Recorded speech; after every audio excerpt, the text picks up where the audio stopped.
Conexão Multiespécie. Quando pessoas e animais se conectam, a vida floresce para todos.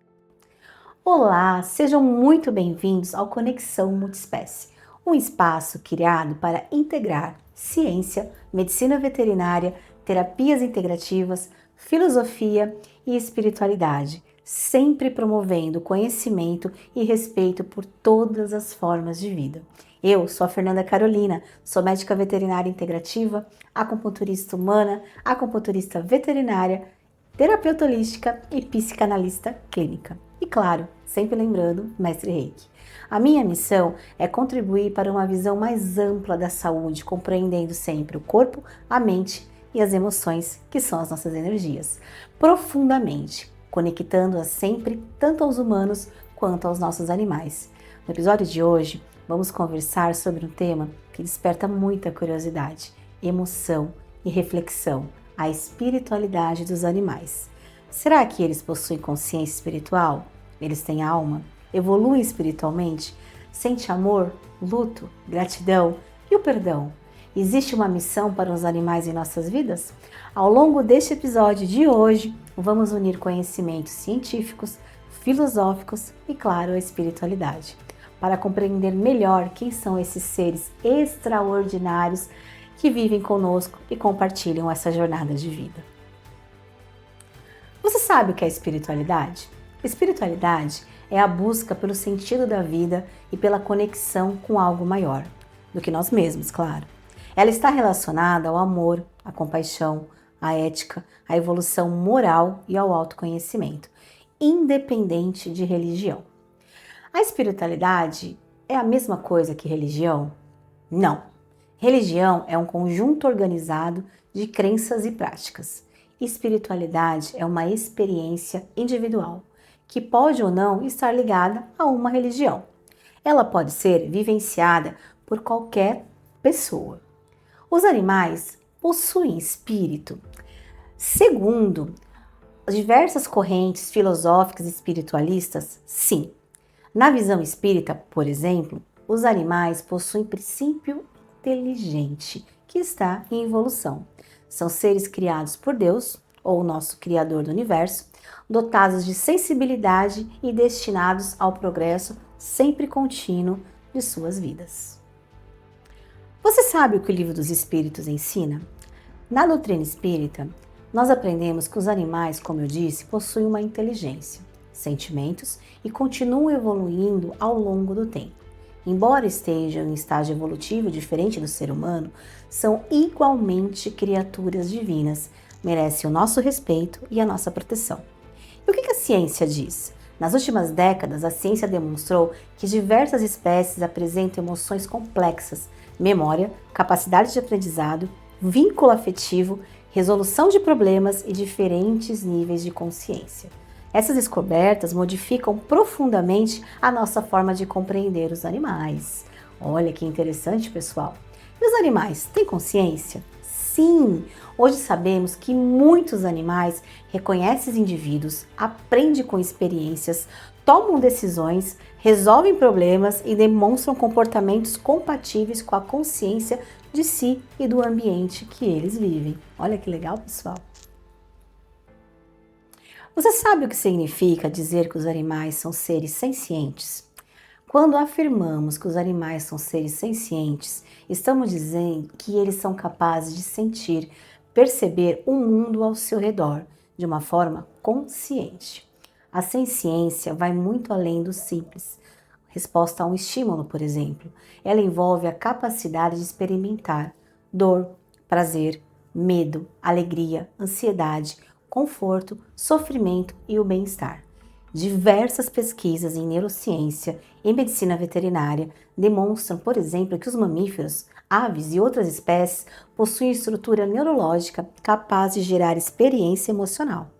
De reconhecer a senciência significa o que pra gente? É compreender que os animais não são objetos, mas são indivíduos que merecem respeito, proteção, cuidado e uma vida digna de se viver. Os animais amam? Claro que sim!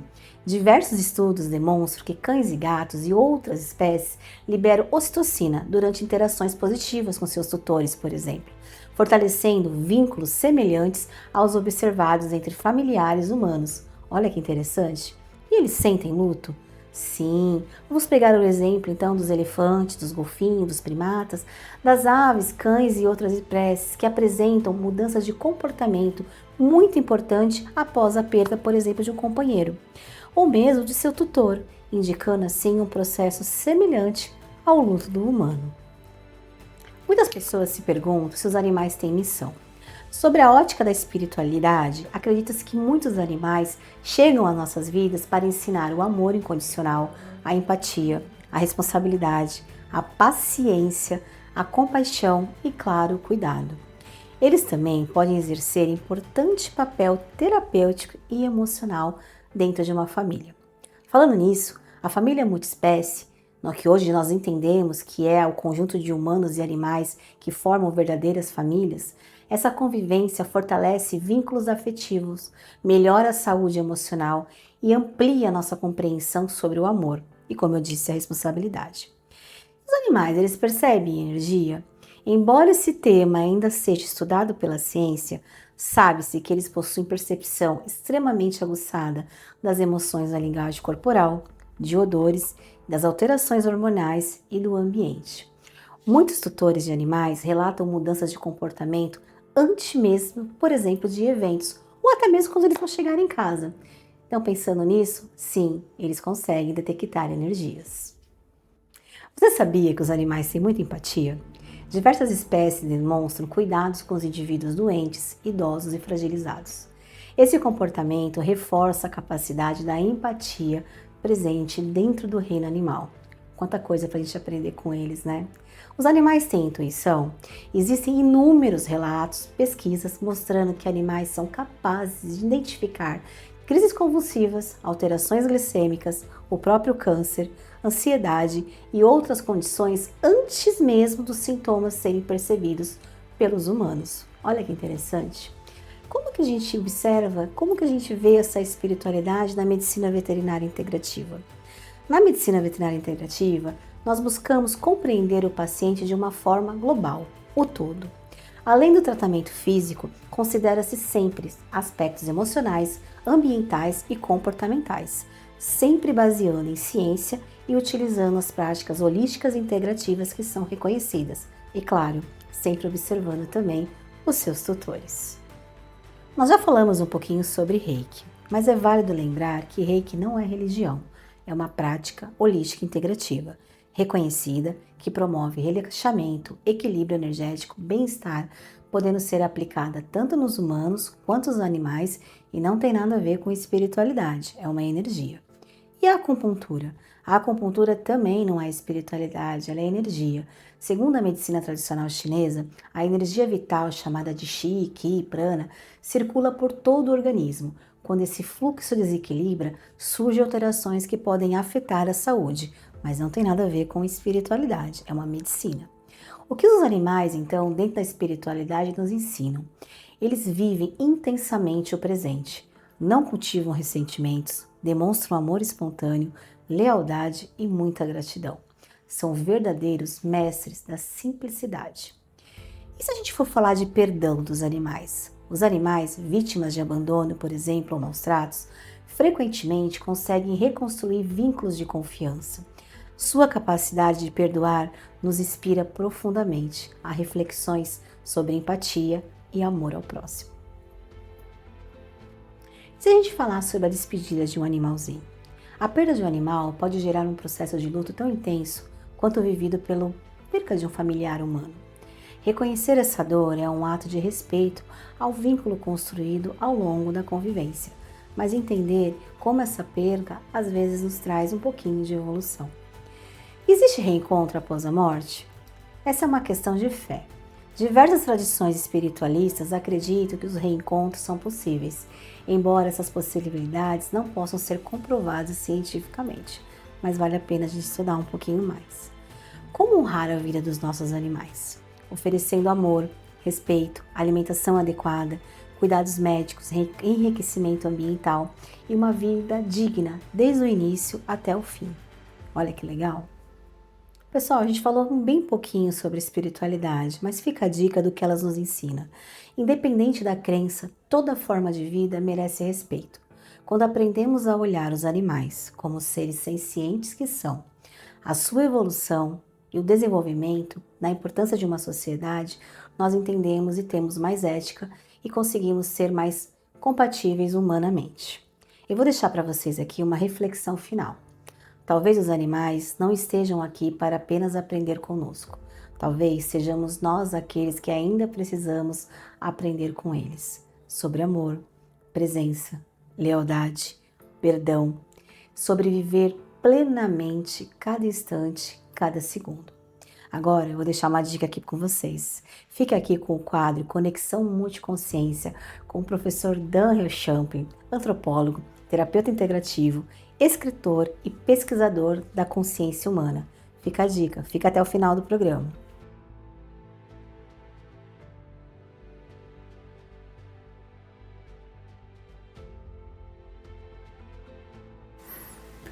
Olá, sou Daryl Champlin, terapeuta especializado em técnicas para a gestão da ansiedade e autor de 5 livros. No vídeo de hoje vou explorar como o trauma afeta as emoções, especialmente quando se manifesta como ansiedade e medo persistentes. Vamos entender isso através de 3 perspectivas científicas e descobrir caminhos eficazes para a cura. Afinal de contas, o que é trauma? Trauma não é só um evento difícil, não. É uma experiência que sobrecarrega a nossa capacidade de processamento. Essa experiência fica presa no nosso sistema nervoso e no corpo. Ao contrário das memórias comuns, as memórias traumáticas permanecem fragmentadas. Elas são atemporais e são vívidas, intensamente vívidas. Quando a gente passa por um trauma, nosso cérebro e corpo entram em um estado de alerta. Esse estado pode persistir por anos, mesmo quando o perigo já passou. É como se nosso sistema de alarme interno permanecesse constantemente ligado. Com relação a isso, Stephen Porges desenvolveu a teoria polivagal. Nela, ele revolucionou nossa compreensão do sistema nervoso ao identificar 3 circuitos neurais distintos. O circuito de segurança social, nosso estado ideal que permite conexão e calma. O circuito de luta ou fuga, nossa resposta ao perigo, que mobiliza a gente para a ação. E um que é muito ruim, o circuito de congelamento, que é a nossa última linha de defesa e nos imobiliza quando a gente não consegue escapar. A gente vê muito isso em filme de bichinho. Pessoas traumatizadas frequentemente oscilam entre hiperativação, ou a ansiedade pânico, e a hipoativação, que é a dissociação, a desconexão, e não conseguem acessar facilmente o estado de segurança social. O trauma interrompe nossa capacidade de autorregulação e nos deixa presos em estados defensivos, mesmo em ambientes seguros. É como se o corpo não soubesse que a ameaça já passou.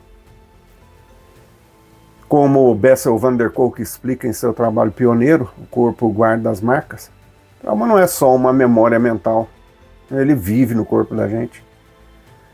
Quando a gente passa por um trauma, nosso cérebro não consegue processar a experiência como uma memória narrativa comum.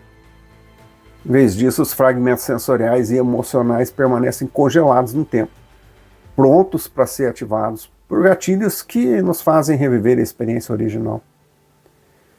Isso explica porque pessoas traumatizadas muitas vezes têm reações físicas intensas a gatilhos, como coração acelerado, suor, tensão. Elas sentem emoções desproporcionais à situação atual e desenvolvem problemas crônicos como insônia, dores e doenças autoimunes. E existe explicação sobre como isso acontece. Lisa Barrett, que tem outro vídeo que eu coloco aqui no link, trouxe nova luz à nossa compreensão das emoções com a sua teoria da emoção construída. Ela revela que nossas emoções não são reações automáticas a eventos, mas construções complexas que o cérebro da gente cria. Pensa nisso, seu cérebro constantemente faz previsões sobre o que está acontecendo no mundo e são baseadas em experiências passadas. Isso cria suas emoções a partir dessas previsões. No trauma, o cérebro fica preso fazendo previsões baseadas na experiência traumática, tal e qual o Van der Kolk fala. E o cérebro continua a prever perigo e constrói estados emocionais de medo e ansiedade mesmo em situações seguras, indo na linha do Porges. Barrett mostra pra gente que a gente consegue intervir nesse processo construindo novos conceitos emocionais, expandindo o nosso vocabulário emocional, que é uma ferramenta bem poderosa para a gente se recuperar do trauma. Quando a gente tem um histórico de trauma, nosso cérebro se torna hipersensível a sinais de perigo. O modelo preditivo funciona assim. O cérebro prevê perigo baseado em experiências passadas, daí o corpo reage com sintomas físicos como coração acelerado, respiração curta. E a gente interpreta esses sintomas como confirmação do perigo, o que reforça ainda mais a previsão original. E cria um ciclo que às vezes parece que nem tem fim. Esse ciclo também se reforça com o tempo, e com o tempo todo ele é a base da ansiedade crônica. Mas a boa notícia é que, entendendo esse processo com base nessas visões, a gente consegue transformar nosso relacionamento com o trauma através de uma regulação do sistema nervoso, empregando práticas de respiração, meditação e movimento que ativam o sistema de segurança social. A gente também pode expandir o vocabulário emocional ao desenvolver conceitos emocionais mais precisos, o que ajuda a interromper previsões automáticas de perigo. Outro jeito é fazer a reconexão com o corpo, usando práticas somáticas que restauram a sensação de segurança no corpo e equilibram o nervo vago. Fazer uma mudança de ambiente, criar rotinas e espaços que sinalizam segurança para o sistema nervoso é uma ferramenta importante. E, por fim, a gente deve ter uma comunidade curativa por meio de relacionamentos seguros e recíprocos, que são fundamentais para reprogramar o nosso sistema nervoso. Agora, sim, eu reconheço que fazer isso sozinho pode não ser muito simples. Então, duas técnicas terapêuticas provam ser excepcionalmente eficazes para resolver traumas. A EFT, que combina a estimulação de pontos de acupressão com foco cognitivo nas memórias traumáticas e acalma o sistema nervoso, enquanto a gente processa memórias difíceis. Essa técnica interrompe padrões de ativação emocional e permite que o cérebro construa novas associações. Existe também a EMDR, que utiliza a estimulação bilateral, geralmente através de movimentos oculares, para acessar redes de memória traumática, facilitar o processamento natural do cérebro, integrar fragmentos de memória em uma narrativa coerente e atualizar as previsões do cérebro sobre segurança e perigo, e também equilíbrio. Essas técnicas trabalham diretamente com o cérebro preditivo, permitindo que você atualize seus modelos internos e construa novas emoções ou reações emocionais ao trauma uma vez existente. O trauma pode alterar profundamente como a gente experimenta das emoções, mas não é uma sentença perpétua. Através do entendimento de como o nosso cérebro e o sistema nervoso funcionam, a gente consegue intervir no processo e criar mudanças reais. Se você está lutando com os efeitos do trauma, considere explorar a EFT ou EMDR com um profissional qualificado. Inicie práticas diárias de regulação do sistema nervoso, do nervo vago, expanda o seu vocabulário emocional, dê nomes precisos às suas experiências e lembre-se, seu cérebro está constantemente aprendendo e se adaptando, e você pode ter um papel ativo na transformação dele. Obrigado por assistir a esse vídeo até esse ponto, e deixa aí nos comentários qual o insight desse vídeo mais ressoou com você. Pessoal, eu espero que este episódio tenha ampliado sua compreensão sobre a espiritualidade dos animais, fortalecido ainda mais o respeito por esses companheiros extraordinários que caminham ao nosso lado. Se esse conteúdo foi útil para você, compartilhe com familiares, amigos e colegas. Assim, você pode ajudar a construir uma sociedade mais consciente, compassiva e comprometida com o bem-estar de todos os seres. Eu sou a Fernanda Carolina e este foi mais um episódio do Conexão Multiespécie. Muito obrigada pela sua companhia e até o próximo episódio.